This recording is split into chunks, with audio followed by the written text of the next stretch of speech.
وصول کرو. اب یہاں پر یہ مسئلہ ذہن میں رہے، نبی مکرم علیہ الصلوۃ والسلام نے زکوٰۃ لیا تھا جمع کرنے کے لیے اور مستحقین کو دینے کے لیے، اپنے کھانے کے لیے نہیں جمع کیا. یہ مسئلہ بھی ذہن میں رہے.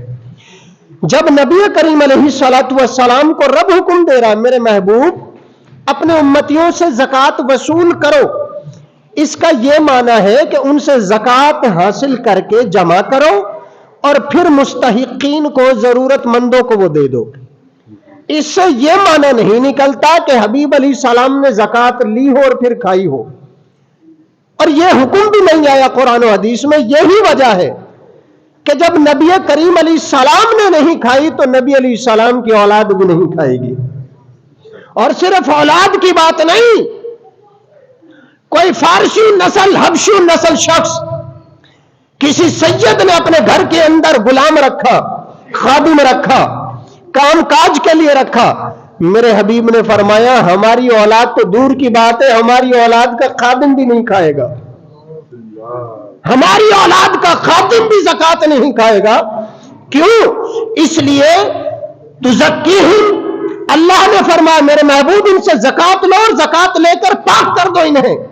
پتا چلا کپڑے کو پاک کرنے کے لیے ضروری ہے کہ کپڑا ناپاک بھی ہونا چاہیے. جب کپڑا پہلے سے ہی پاک ہے تو اسے پاک کیا کریں گے؟ ناپاک ہوتا ہی تو پاک ہوتا ہے نا. جب ناپاکی نکل جاتی ہے تو کپڑا پاک ہو جاتا ہے. اللہ فرما رہا ہے میرے محبوب یہ مال کمائیں گے، مال میں کوتاہی ہو جاتی ہے، ڈیوٹی ادا کرنے میں کمی بیشی ہو جاتی ہے، غفلت ہو جاتی ہے، سستی ہو جاتی ہے، لاپرواہی ہو جاتی ہے، یہ بندہ ڈنڈی مار جاتا ہے تو مال میں خرابی آنے لگتی ہے. میرے محبوب ان سے مال حاصل کرو، 40واں حصہ وصول کرو، اور 40واں حصہ وصول کر کے جو تم نے وصول کر لیا یہ میل کچیل ہو جائے گا، جو ان کے پاس بچ گیا یہ پاک رہ جائے گا. اب جو زکوٰۃ لی جاتی ہے آپ کے ہمارے مال کو پاک کرنے کے لیے لی جاتی ہے. اب ذہن میں رہے جو کپڑے سے نکل کر ضائع ہو گیا وہ تو ناپاک تھا، یعنی ناپاک سے مراد میل کچیل تھا، اور جو کپڑا بچ گیا یہ پاکیزہ ہے. اب جو مالک کے گھر میں گندم بچی، مالک کے گھر میں سونا بچا، چاندی بچی یا جواہرات بچے، وہ تو رہ گیا کپڑے کی طرح پاک صاف. اب جو اس میں سے زکوٰۃ نکلی، اس میں سے جو اللہ کا حصہ نکلا وہ اس کا دھوون بن گیا. اب دھوون پاکیزگی سے نکل کر آ رہا ہے، کپڑے سے نکل کر آ رہا ہے دھوون. اب بتائیں آپ میں سے کون اسے پی سکتا ہے؟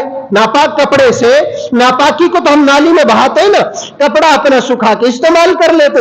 بس اسی طرح میرے حبیب علیہ السلام کو یہ تاکید تھی اللہ کی طرف سے میرے محبوب پاک تو ان کو کرنا ہے، لیکن پاک کرتے کرتے اسے خود بھی نہیں کھانا، اپنی اولاد کے لیے بھی اجازت نہ دینا. ارے اولاد مصطفیٰ تو دور کی بات رہ گئی، وہ تو بڑا مقام رکھتے ہیں، وہ تو بڑی شان رکھتے ہیں. میرے محبوب کے گھرانے کے لوگوں کے گھروں میں خدمت کرنے والے اگر وہ بھی ان کے گھروں میں خدمت کرے تو کوئی انہیں زکوٰۃ دے تو ان کو بھی حق ہے کہ ان سے زکوٰۃ وصول نہ کرے. وہ بھی پاکیزہ بدن ہے. کیوں؟ وہ تو سید نہیں ہے، وہ تو فارسی نسل ہے، وہ تو دیہاتی ہے، وہ تو عجمی ہے، وہ تو اور لوگ ہیں، وہ تو حبشہ کے رہنے والے ہیں. ان کو کیا مسئلہ؟ مسئلہ تو پاکیزہ لوگوں کو ہے جو سید زادے جن کا حبیب علیہ السلام نے منع کیا.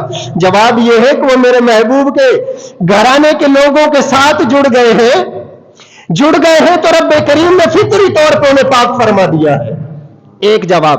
دوسرا یہ ہے کہ اگر وہ کھائیں گے تو لوگ گمان کریں گے اکثر خدمت کرنے والا خادم باہر سے مالک کے لیے گھر میں لے کے جاتا ہے. اب اگر سیدوں کا خادم باہر سے زکوٰۃ لے کر سیدوں کے گھر میں جا کر کھائے گا تو لوگ تو یہی کہیں گے نا کہ وہ بھی کھا رہے ہیں یہ بھی کھا رہا ہے.